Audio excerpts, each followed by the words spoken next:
I'm Any New Province, and this week we're going to find out if Divest and Dark Bargain are possibly Pauper playable. Divest and Dark Bargain are two brand new cards from Dominaria. They're very controlling by nature, manipulating your opponent's hand and filling your own back up. I'm confident in the power of these spells, but I wasn't completely sure about where they would fit until I saw Darkhellkite's recent 5-0 finish with this deck, Rakdos Alchemist. Rakdos midrange or control decks aren't alien to the Pauper metagame. They occasionally go 5-0, and I've even played a list like this before, put forward by another Pauper community member who goes by the name Tassanara. So congratulations on your 5-0 Darkhellkite, and I am so sorry for potentially butchering your name, Tass. I'm going to start the deck tech out by explaining the cards we're building around this week. First, we have Divest, which costs 1 black mana for a sorcery that causes target player to reveal their hand. You choose an artifact or creature card from it, that player discards that card. I talked a little bit about why I think this card is so powerful in my Dominaria set review. You can disrupt an aggressive deck's curve out by taking one of their best creatures. You can strip a potential 2-for-1 out of a Delver opponent's hand, like an Augur of Bolas or a Spellstutter Sprite. You can even use Divest to keep Boros, Monarch, or Affinity off their land drops. The other card we're trying out is Dark Bargain. It costs 3 and a black for an instant, which is important. You look at the top 3 cards of your library, put 2 of them into your hand and the other into your graveyard. Dark Bargain deals 2 damage to you. There are a couple of cards that you can readily compare to Dark Bargain. First, we have Read the Bones, which costs 1 less, but it's sorcery speed and it gives you just a little bit less selection over the cards you put into your hand. We also have Bitter Revelation, which is very similar to Dark Bargain, only it lets you dig 4 cards deep at sorcery speed. Dark Bargain's advantage over cards like that in this deck is that it's instant speed. You might want to be holding up one of your interactive spells or trigger your Thermo Alchemists to surprise your opponent. Both of these cards can be used to help you steamroll card advantage over your opponent. I'll explain the rest of the card advantage we're playing in this deck next.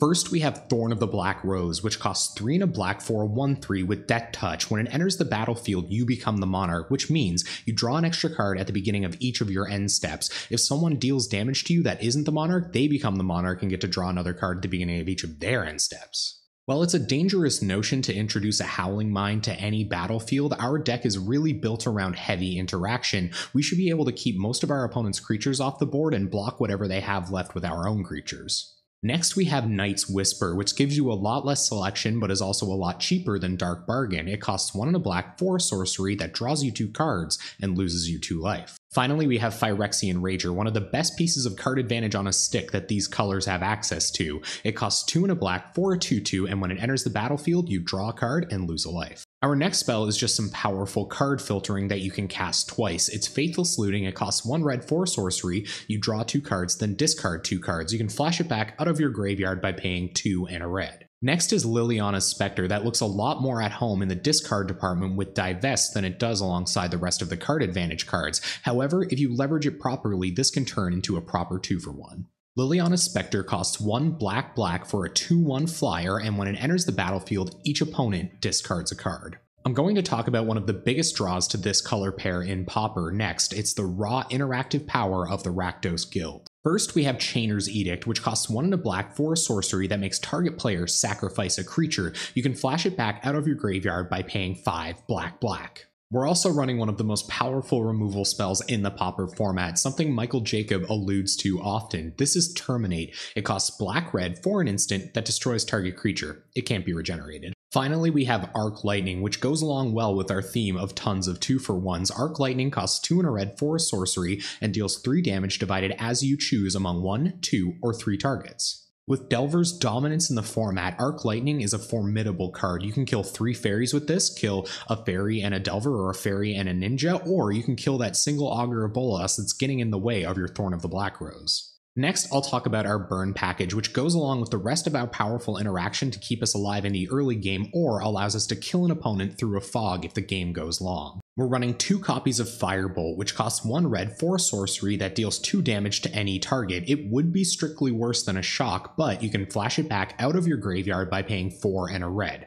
We've also got one of the most famous pieces of burn and interaction in the Pauper format. It's Lightning Bolt. It costs 1 red mana for an instant that deals 3 damage to any target. Having all of these burn spells and interaction and 2-for-1s, our deck is going to go into the late game, so we need finishers that go along with this plan. Our first finisher is Burn Buddy Thermo Alchemist. It costs 1 and a red for an 0/3 defender that you can tap to deal 1 damage to each opponent. That would be kind of alright on its own considering how many turns our games are likely to go, but whenever you cast an instant or sorcery spell, untap Thermo Alchemist. Throughout the game, we're going to be casting tons of instant and sorcery spells. Usually we can cast them again out of our graveyard, or we can just draw into more to cast with our Monarch ability or our Dark Bargain. We'll also be finishing our opponent off with 3 copies of Gurmag Angler, which costs 6 and a black for a 5/5 with Delve, which means each card you exile from your graveyard while casting this spell pays for 1 generic mana. When the dust settled after everyone realized how powerful other Delve cards like Treasure Cruise and Dig Through Time were, we were left with the Zombie Fish Gurmag Angler, a 1-mana 5/5 that can attack through anything in the format and challenge most of the format's removal. Okay, let's have a look at the mana base. First, we have 4 Bloodfell Caves. Your standard Pauper duels are going to enter the battlefield tapped, gain you a life, and when they become untapped, they tap for black or red. We've also got 2 Bojuka Bogs, great spell lands. They enter the battlefield tapped, and when they enter the battlefield, you exile all cards from target player's graveyard. Take that, Tron.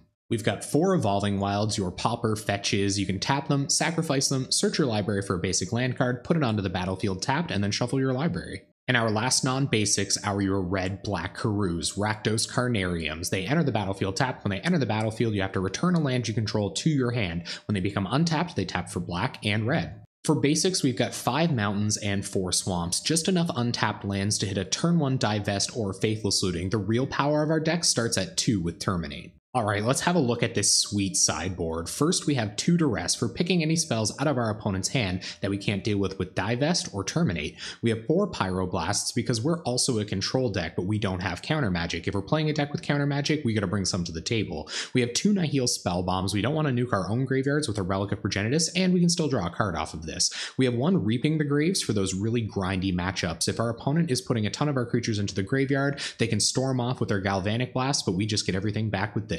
We have 2 Evenkar's Justice, great Wraths if our opponent is on all X2s, and we have 1 Electricity if they're on all X1s. We have 2 Beetleback Chiefs if our opponent is constantly trying to 2-for-1 us, and we just need a few bodies on the battlefield to finish the job. Rounding things out, we've got 1 more Chainer's Edict because some decks are really bad at defending against them. And there it is, Rakdos Alchemist. We're going to take this deck live into a league at twitch.tv/anynewprovince this Tuesday night at 7 p.m. Atlantic time. We're there every Tuesday night at 7 p.m. Atlantic playing Possibly Pauper Playable decks. Before I go, I just want to remind you that you can like the video or subscribe to the channel down below. I'd seriously appreciate it. It's a great way to let me know you've enjoyed everything, and it really encourages me to keep making great Pauper content.